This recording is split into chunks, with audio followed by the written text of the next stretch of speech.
Jika Anda ingin membeli mobil baru, pada umumnya semua mobil baru dalam kondisi baik dan bagus. Namun, jika Anda ingin membeli mobil bekas, ada beberapa tips dan trik yang bisa kita lakukan agar kita bisa mendapatkan mobil bekas dalam kondisi yang baik. Berikut tips dan triknya. Pertama, kita lihat bumper depan, fender depan kanan, dan kap mesin. Kita lihat ketiga bagian ini apakah ada beda warna atau beda kilau cat eksteriornya. Jika di tiga bagian tersebut ini ada perbedaan warna, maka sudah dipastikan mobil tersebut pernah mengalami rekondisi atau perbaikan sebelumnya. Kita lihat pintu depan, pintu tengah kanan, fender belakang kanan, dan atap kendaraan. Di tiga bagian ini kita lihat apakah ada perbedaan warna atau kilau cat eksteriornya. Jika terjadi perbedaan warna di tiga eksteriornya ini, maka dipastikan ketiga bagian ini pernah terjadi rekondisi atau perbaikan sebelumnya.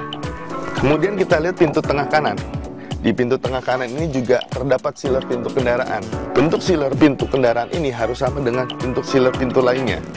Jika terjadi perbedaan bentuk sealer pintu kanan ini, maka sudah dipastikan pintu kanan ini pernah terjadi tabrakan sebelumnya.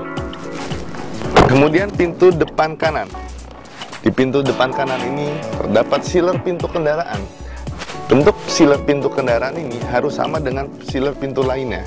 Jika sealer pintu kanan ini terdapat perbedaan bentuk, maka sudah dipastikan pintu depan kanan ini pernah mengalami tabrakan sebelumnya. Berikut kita lihat kaca utama. Di kaca utama ini kita lihat apakah bentuknya presisi atau tidak. Jika list kaca pada kaca utama ini terjadi gelombang, maka sudah dipastikan kaca utama ini pernah diganti karena terjadi tabrakan sebelumnya. Sama dengan di sisi sebelah kanan. Di sisi sebelah kiri kita bisa melihat adanya fender depan kiri, pintu depan kiri, dan kondisi ban.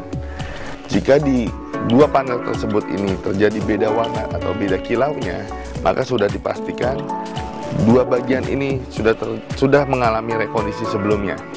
Untuk kondisi ban yang baik, ketebalannya harus sama dengan bibir luar ban, tengah ban, dan bibir dalam ban. Sama dengan di sebelah kanan. Di sebelah kiri, pintu depan kiri juga terdapat sealer pintu kendaraan. Bentuk sealer pintu kendaraan harus sama dengan bentuk sealer pintu kendaraan pada pintu-pintu lainnya. Jika terjadi perbedaan bentuk dan ukuran, maka sudah dipastikan pintu depan kanan ini sudah pernah mengalami tabrakan sebelumnya. Pintu tengah kiri. Di pintu tengah kiri ini juga terdapat sealer pintu. Bentuknya sama dengan pintu-pintu lainnya. Jika terdapat perbedaan bentuk sealer pintu, maka sudah dipastikan pintu tengah kiri ini pernah mengalami tabrakan sebelumnya. Fender belakang kiri. Di dalam fender belakang kiri, bentuk kualitas cat atau kilau catnya harus sama dengan di bagian-bagian lainnya. Pada bagian belakang mobil, kita lihat pintu bagasi dan bumper belakang dengan warna cat eksterior yang harus sama. Jika salah satu di antara dua bagian tersebut ini ada perbedaan warna, maka sudah dipastikan salah satu di antaranya pernah terjadi cat ulang atau direkondisi. Kemudian selanjutnya, pintu bagasi bentuknya harus simetris. Simetris artinya letak kerenggangan dengan lampu belakang harus sama dengan kiri dan kanannya. Selanjutnya adalah rangka belakang kendaraan. Rangka belakang kendaraan ini terdiri dari las listrik, bentuknya bulat-bulat, dan bentuk bulat-bulat las listrik sebelah kiri harus sama dengan bulat-bulat las listrik yang ada di sebelah kanan. Pintu bagasi juga dilengkapi oleh sealer pintu bagasi. Bentuknya sealer pintu bagasi juga sama dengan sealer pintu pada setiap bagian mobil tersebut. Pada bagian atap mobil, warna eksterior harus sama dengan warna eksterior di bodi-bodi lainnya. Kemudian di atap mobil tersebut ada rel-rel atap. Bentuk dan lekukan rel-rel atap ini harus sama dengan bentuk rel-rel atap lainnya.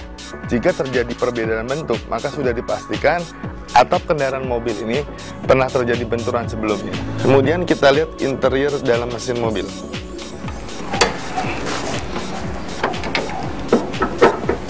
Pertama, kita lihat pada bagian depan. Bagian depan ini bernama cross hood member. Di cross hood member ini, bentuk lekukan serta lubang-lubangnya harus sama presisi. Jika lekukan dan lubang-lubangnya ada bentuk yang abnormal, maka sudah dipastikan pada bagian cross hood member ini mobil pernah terjadi tabrakan. Kemudian dilanjut dengan upfront kiri. Bentuk dan lekukan upfront kiri harus sama dengan bentuk lekukan di upfront kanan. Jika salah satu bagian ini ada beda lekukan atau beda warna cat, maka sudah dipastikan salah satu bagian tersebut pernah terjadi tabrakan dari samping. Selanjutnya, adanya sealer pintu kap mesin. Bentuk pintu sealer kap mesin harus sama dengan sealer di pintu lainnya. Jika sealer pintu kap mesin ini berbeda, maka sudah dipastikan mobil ini pernah terjadi tabrakan sebelumnya.